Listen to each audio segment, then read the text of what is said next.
Nisso, nossa, o quanto você terá progredido. Até que ponto eu participo da definição dos resultados legítimos da minha conduta? Ou até que ponto o que se espera da minha conduta é definido por outra pessoa? Eu vou repetir, para você anotar, porque eu tenho certeza que isso aqui pode ter para você um grande impacto. Se o valor da tua conduta é definido pelos resultados, até que ponto você participa da definição desses resultados que fazem da tua conduta uma conduta boa? Se você, é claro que sozinho, a menos que você seja muito poderoso, mas se você pelo menos tiver a possibilidade de levantar a mão para argumentar quais são os bons resultados que você espera alcançar com a tua conduta, é sinal que você não é tão massacrado assim. Agora, se você não puder nem abrir a boca, é sinal que você é um escravo moderno. O escravo moderno não é aquele que trabalha sem salário, apanha, tipo escravo Isaura. O escravo moderno é aquele que trabalha sem poder discutir o sentido do trabalho. O escravo moderno é aquele que trabalha sem poder discutir para onde podemos e devemos ir. Pelo menos discutir. Não se trata de vencer sempre, mas pelo menos discutir. Então, eu espero que você tenha percebido que aqui nós temos um ponto nevrálgico da nossa discussão. Se a ética é uma ética de resultado, qual é o resultado? E se alguém que define o resultado está disposto a ouvir o parecer daquele que age? Porque nada impede que o vendedor volte para a empresa e diga, sabe o que é? Se eu tivesse mentido, eu teria vendido mais. Porém, tem uma coisa que eu não faço, é mentir. E se você disser que eu tenho que mentir, porque você define o resultado e o resultado é a venda máxima imediata, então eu não trabalho mais para você. Você percebeu que nós estamos no coração de uma relação de poder. E a sua dignidade é o seu objeto de maior poder.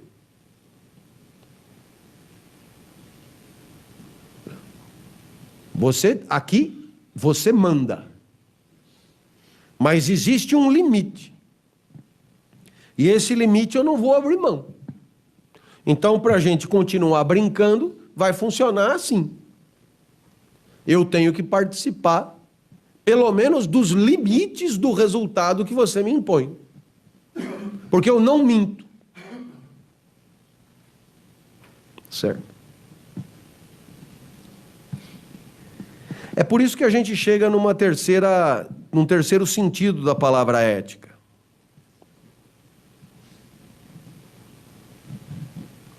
O terceiro sentido da palavra ética tem a mesma pergunta: como é que eu devo agir? Só que a resposta é completamente diferente. Eu não devo agir em função de um resultado. E por que não? Porque eu não controlo completamente os resultados das minhas condutas.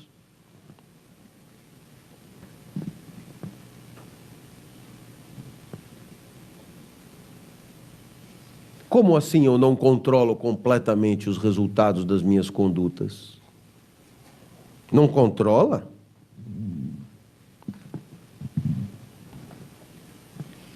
Eu saio de casa para dar aula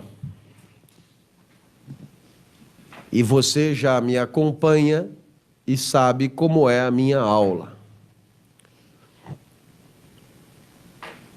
Lá na universidade eu tinha um aluno ouvinte. Este aluno ouvinte era deficiente físico e negro. Esse aluno ouvinte sempre me colocava a par das suas dificuldades existenciais. Como, por exemplo, o abandono pela mulher, etc. E num belo dia, o aluno ouvinte não compareceu. Na outra semana, também não. Eu fui me interessar e acabei descobrindo que ele tinha decidido abreviar a própria existência.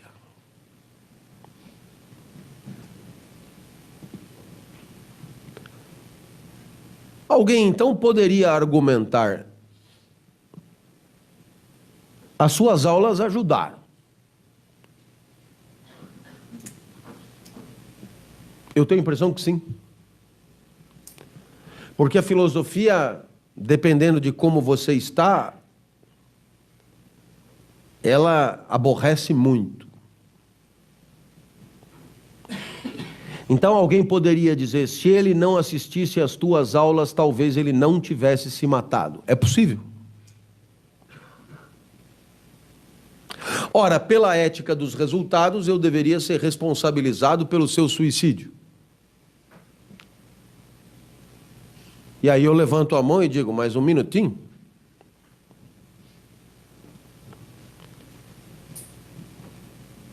O fato dele ter se suicidado pode ter dependido das minhas aulas, mas dependeu de um monte de outras coisas ainda mais relevantes, como, por exemplo, um estado já depressivo, avançado em que ele se encontrava. E o que é que você aprende com o que eu acabei de te contar?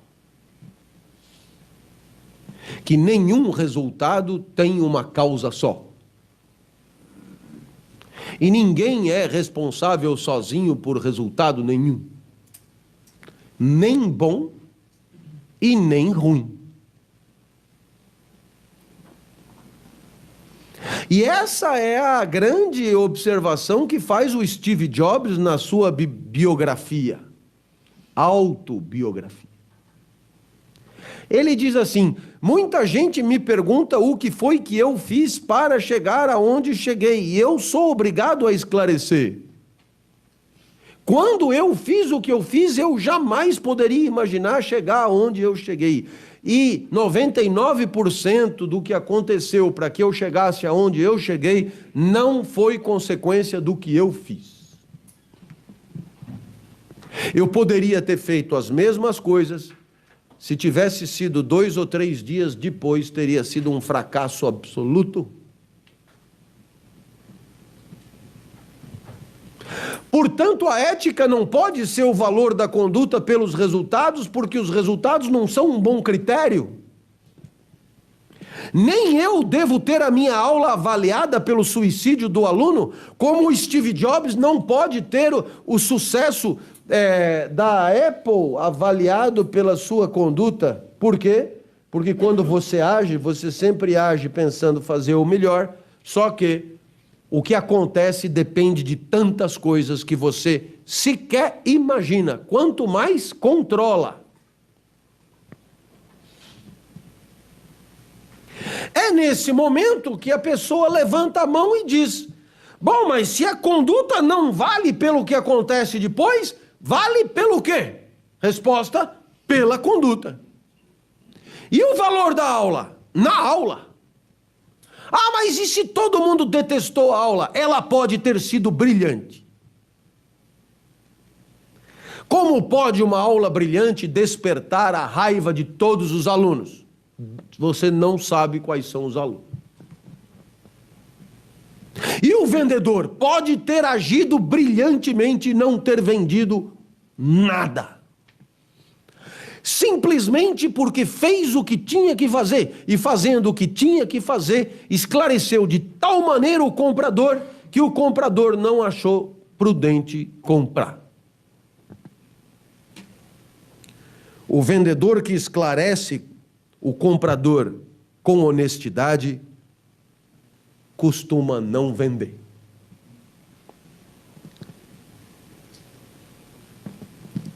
E aí você percebe que essa terceira ética vai se chamar ética de princípios. E o que é a ética de princípios? É a atribuição do valor à conduta, não pelo resultado, mas pela conduta. Dependendo do quê? Da conduta ter atendido a este ou aquele princípio.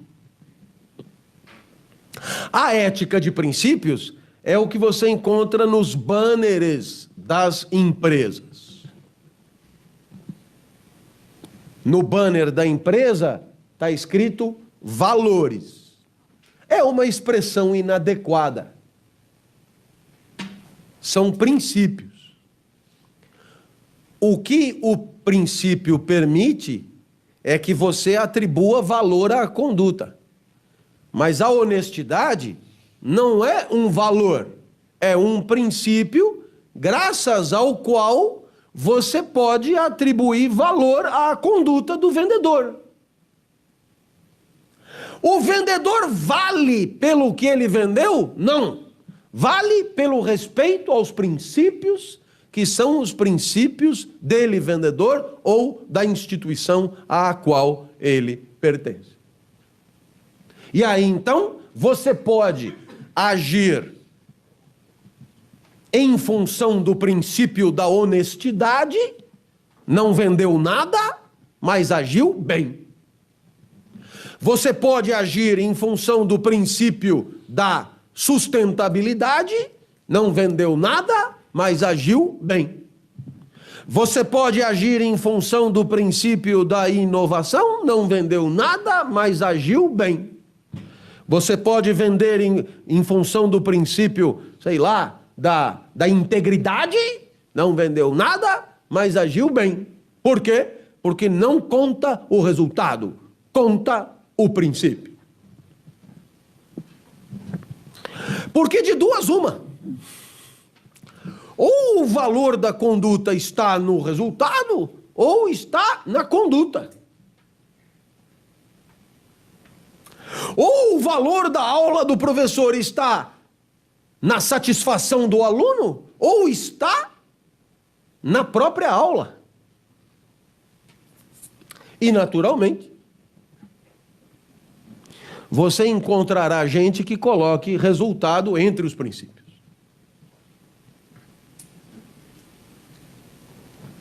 E agora eu espero que você tenha entendido o quanto isto é um erro. Fui super elegante. Um erro. Porque se tem uma coisa que um resultado é que ele não é um princípio. Se tem uma coisa que o princípio é que ele não é o resultado. Por quê? O princípio é o que uma conduta tem que ter para valer por ela mesma. Foda-se o resultado. Se você traz o resultado como princípio, né? É isso. A ética dos princípios é a ética do valor da conduta pela conduta. Pela conduta. A ética do resultado pelo resultado. Ora,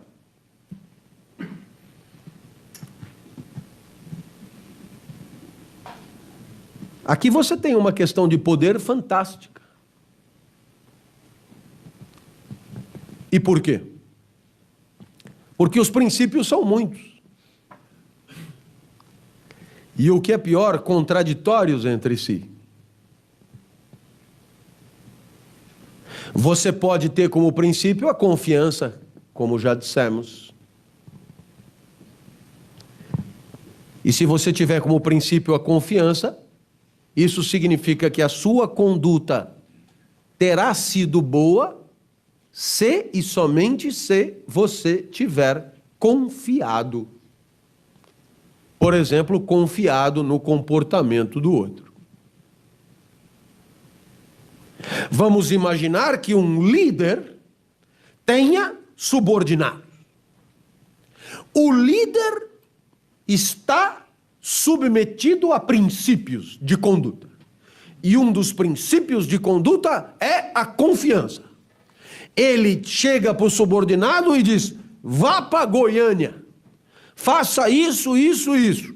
E ele manda para Goiânia e fica aqui sem se preocupar. O seu subordinado vai para Goiânia, em Goiânia ele mente, enxovalha o nome da empresa,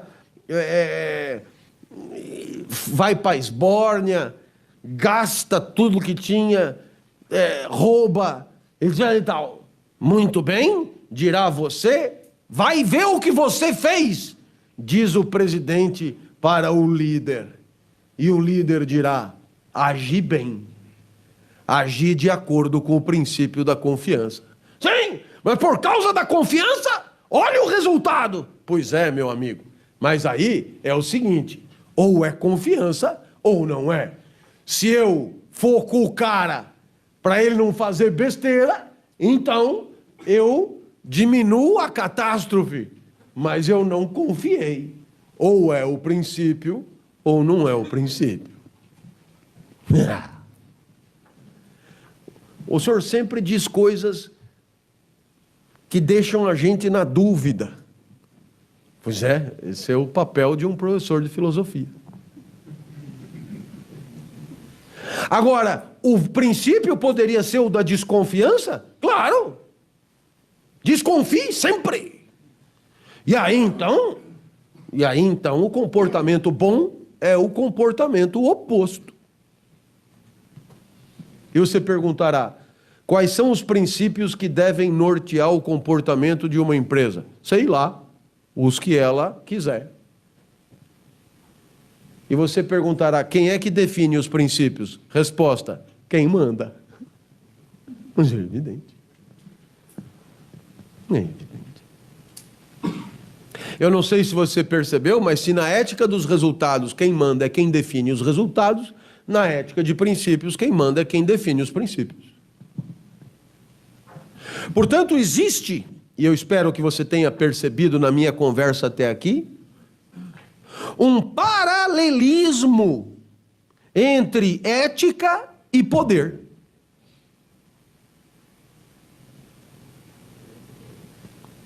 E esse paralelismo entre ética e poder é que faz da ética ser um tema tão interessante. Por quê? Porque se o poder fosse exercido sem nenhuma preocupação ética, nós viveríamos como vivem os leopardos. O que é o estado de natureza? O estado de natureza é o triunfo da força, e o poder é exercido pela força dos mais fortes sobre os mais fracos. O que diferencia a sociedade de leopardos da nossa sociedade? É que no nosso caso o poder não é exercido como lá. E por quê? Porque aqui o poder é inseparável da ética. Em outras palavras, você exerce o poder invariavelmente tendo que responder à pergunta: como eu deveria exercer o poder? Quem deveria exercer o poder? Com que limites deveria exercer o poder? E assim por diante. Então, o que é que nos diferencia de búfalos, leopardos, leões e do mundo animal e do estado de natureza? É que lá o poder é sem ética. E, portanto, o poder é uma mera questão de destreza, força, velocidade, habilidade, força de mandíbula e assim por diante. O que é que caracteriza o poder entre nós? Tudo isso: força, destreza, habilidade, mandíbula, tamanho de coisa, tudo isso. E ética. E ética. Por quê? Porque aqui não funciona como lá. Ah, é muito parecido. Você é que pensa. Qual foi a última vez que passaram a mão na sua bunda sem você autorizar? Pode ter certeza que se fosse no estado de natureza, né, você só não... Você acha que é uma zona? Ah, meu amigo, pode ser muito pior do que é. Dr. Freud, Mal-Estar na Civilização, página 1. A vida na civilização é um horror. Se não tiver civilização, é muito pior, velho, sabe? Sabe? Velha esmagada, criança dilacerada. E você, é só o cara olhar para... Anderson Silva olhou para os seus glúteos e gostou, corra. E corra com uma vantagem, coisa, além de tudo, ele deve correr rápido também. Não tem coisa. E você? Você não, segura a sua onda. Ah, pode acontecer um estupro? Pode. Mas quando acontece um estupro, é um negócio coisa, prende, pegam o cara na cadeia, curram ele na cadeia também.